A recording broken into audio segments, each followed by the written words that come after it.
Hello दोस्तों, क्या हाल चाल है। आपका स्वागत है आपके अपने चैनल पूर्णिया क्लासेस पर। दोस्तों आज एक और क्वेश्चन लेके आया हूं जो बेहतरीन क्वेश्चन है, बोर्ड एग्जाम के लिए मोस्ट इंपोर्टेंट क्वेश्चन है। पेपर में हर साल पूछा जाता है, सिद्ध करो √2 एक अपरिमेय संख्या है। या क्वेश्चन आ सकता है, सिद्ध करो √5 एक अपरिमेय संख्या है। मोस्ट इंपोर्टेंट क्वेश्चन हर साल पेपर में आता है बोर्ड एग्जाम में। अब इसे सोल्व करते हैं। सोल्व करने का तरीका क्या है, देखिए। सबसे पहली बात है, क्वेश्चन में दिया गया है √2 एक अपरिमेय संख्या है। हम इसका थोड़ा सा उल्टा लेकर मानेंगे, उल्टा लेके चलेंगे। उल्टा लेके चलेंगे मतलब कि माना √2 एक परिमेय संख्या है। √2 एक परिमेय संख्या है, ये हमने मान लिया संख्या है जो दिए कथन के विपरीत है, जो दिए कथन के विपरीत है। अब देखिए, क्वेश्चन में दिया गया √2, हमने मान लिया कि √2 एक परिमेय संख्या है जो दिए गए कथन के विपरीत है। अब सबसे पहली बात है, अगर हमने √2 परिमेय संख्या मान ही लिया है तो √2 बराबर क्या होगा, P/Q। √2 बराबर होगा P/Q, क्योंकि P/Q एक परिमेय संख्या होती है जहां Q नॉट इक्वल 0, जहां Q 0 के बराबर नहीं होता। अब ये P और Q क्या है, देखिए P में जब Q होता है ये सह अभाज्य संख्या होती है।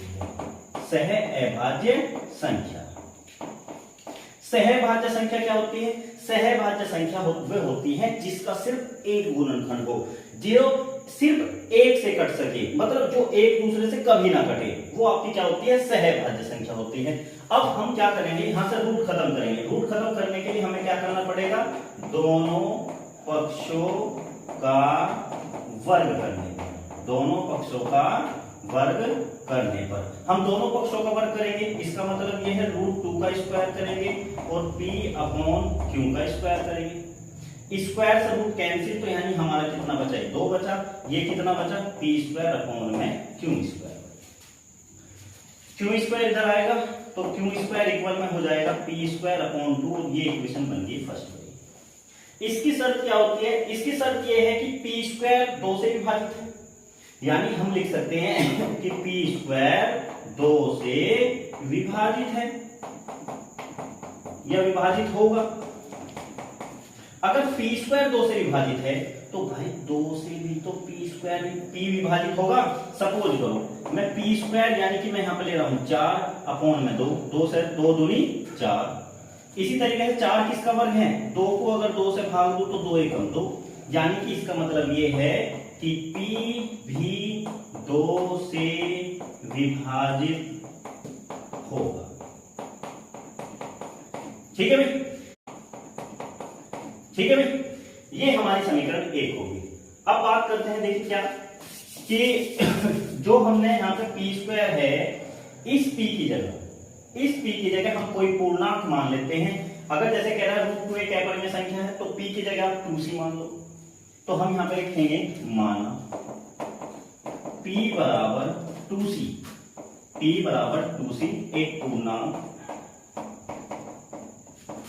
समीकरण 1 में रखने पर चलो P/2C हम क्या रखेंगे, P की जगह रखेंगे समीकरण 1 में, तो Q² इक्वल P की जगह 2C रखेंगे तो 2C का होल स्क्वायर और अपोन में कितना है 2, तो Q² इक्वल में 2 दूनी 4, C²/2। 2 से 4 को काटो, 2 दूनी 4, तो इसका मतलब ये है Q² बराबर कितना आया, 2C²। ये 2 कहां जाएगा, अब Q² के अपोन में, Q²/2 इक्वल में C²। ये समीकरण कितनी होगी आपकी, 2। अब जरा इसमें देखिए, समीकरण 1 में जैसे P² 2 से विभाजित था, ऐसी समीकरण 2 में क्या होगा, Q² 2 से विभाजित होगा।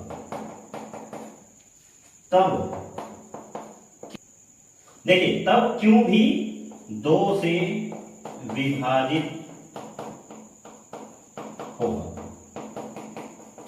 देखिए भाई, क्वेश्चन तो हमारा सोल्व हो गया, क्वेश्चन सोल्व हो गया। अब क्वेश्चन की जो लैंग्वेज होती है, बालक क्वेश्चन की लैंग्वेज नहीं लिख पाता, सॉल्यूशन कर लेता है। बहुत आसान तरीका, देखिए समीकरण 1 में 2 है। समीकरण 2 में भी कितना है? 2 है। अब आप इसका मतलब यह है कि P जो P है वो 2 से विभाजित है, इसका मतलब यह है कि Q भी 2 से विभाजित है। लेकिन हमने क्वेश्चन की शुरुआत में पढ़ा था P व Q सह अभाज्य संख्या है। सह अभाज्य संख्या का मतलब है जिसका सिर्फ एक गुणनखंड हो। लेकिन यहाँ देखिए, यहाँ P को 2 से भी विभाजित किया जा रहा है, Q को 2 से विभाजित किया जा रहा है। तो ये जो हमने अवधारणा मानी थी कि माना √2 एक परिमेय संख्या है, यह अवधारणा हो गई गलत। अगर अवधारणा गलत है तो भाई आप कह सकते हो √2 एक अपरिमेय संख्या है। √2 एक अपरिमेय संख्या है। इसी तरह से आप क्या करोगे कि यहां पे हमने कहा सिद्ध करो √2 एक अपरिमेय संख्या है। आप सेम टू सेम क्वेश्चन आप घर से होमवर्क एक तरीके से आपको करना है। √3 √5 एक अपरिमेय संख्या है, एक अपरिमेय संख्या है।